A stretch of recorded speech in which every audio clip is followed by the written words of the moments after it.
Welcome back and thank you for staying with us at Hot 7 TV.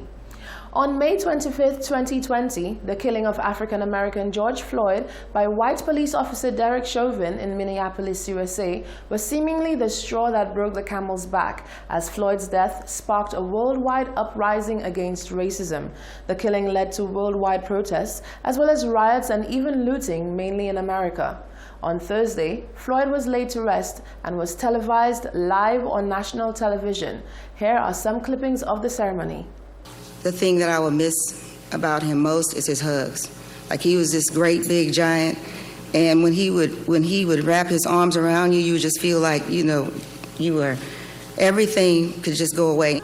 I want you guys to know that he would stand up for any injustice everywhere. Whew. Can y'all please say his name? Thank y'all. Oh my God.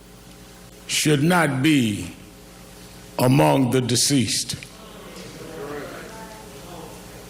He did not die of common health conditions. He died of a common American criminal justice malfunction. He died because of there has not been the corrective behavior that has taught this country that if you commit a crime, it does not matter whether you wear blue jeans or a blue uniform, you must pay for the crime you commit. In the words of Reverend Al Sharpton, who was present at the funeral, George Floyd should not be among the deceased. However, one highlight of the service was captured in the words of Floyd's daughter, Gianna.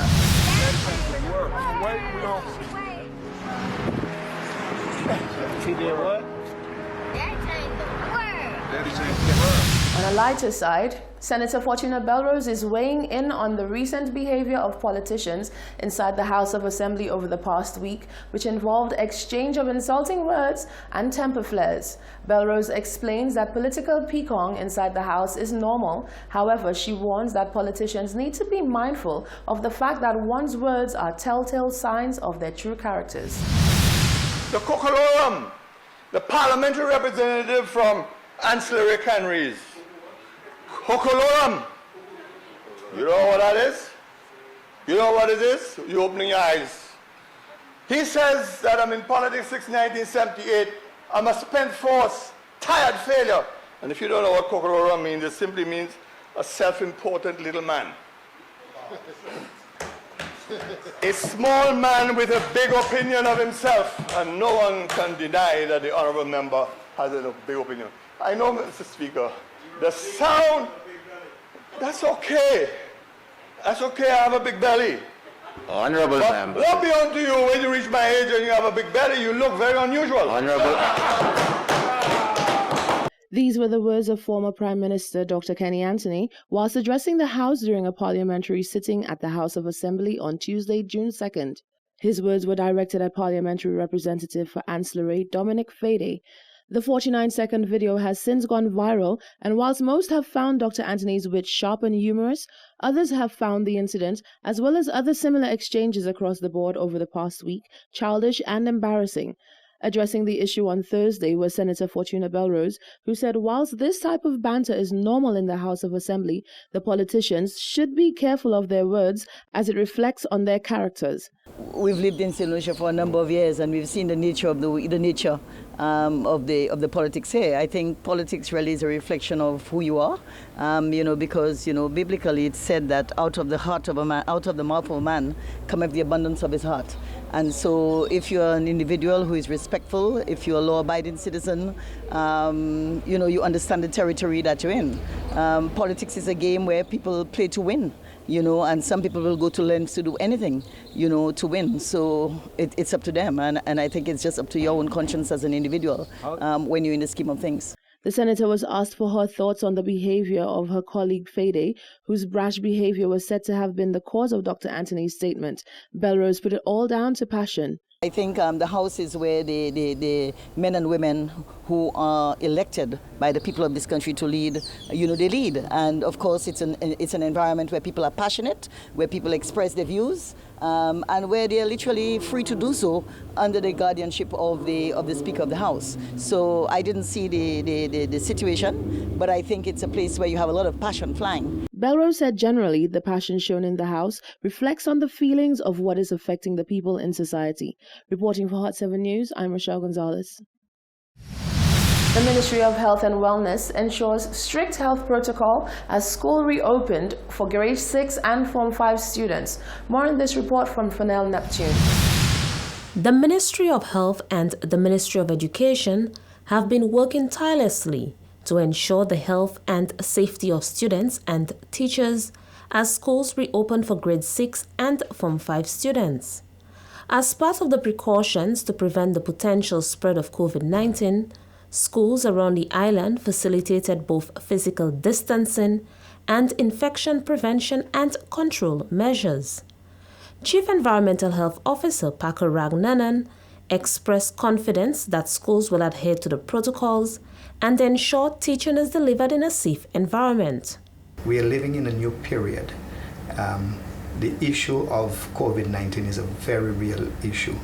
We've seen what has happened in some places where you open up, and if you're not ready in terms of having the measures in place to combat the spread of that dreaded virus, you may end up with problems. And hence the reason why it is so important that the ministry and primarily the schools and the principals implement these protocols and ensure that they are in place at all times.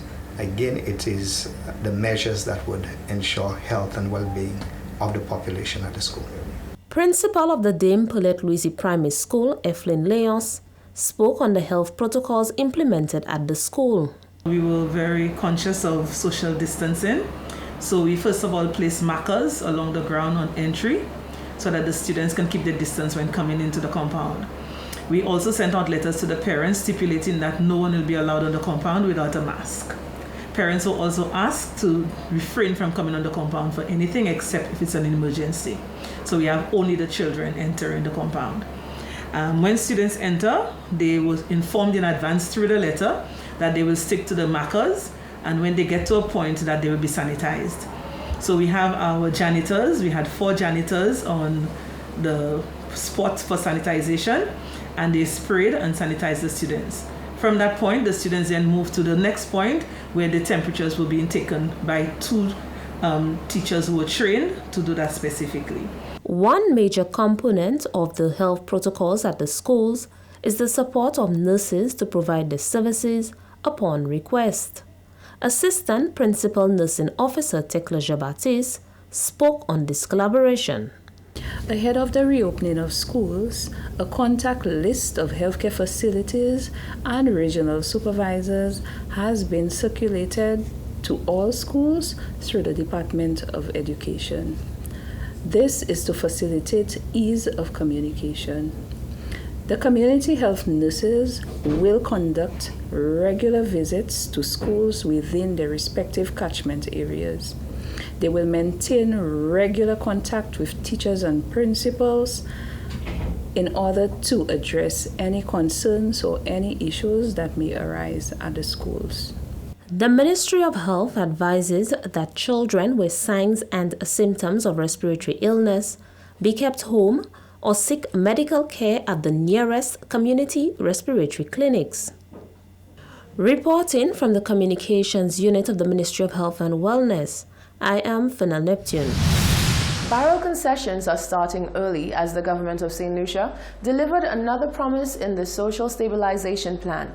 At a sitting of the House of Assembly on Tuesday, June 2nd, 2020, the bill to amend the usual Christmas barrel concession was passed, allowing St. Lucians to enjoy duty-free barrels in June rather than the usual November start. Prime Minister Alan Chastanet at Parliament on Tuesday said, considering the current circumstances, the government of St. Lucia felt it imperative to move up the date of this relief measure. The barrel concession will provide much needed relief to the poor, the vulnerable, and the thousands of St. Lucians who have lost their jobs or source of income. The barrel concession program will commence on June 2nd, 2020 and will last for a period of 8 months to expire on January 31st, 2021. The usual stipulations that were used to govern this program are the limit of 2 barrels per household and the application of requisite taxes, duties, and charges on non-provisional items like electronics or commercial goods remain. You're watching the Hot 7 TV Nightly News. Stay with us. We'll be right back.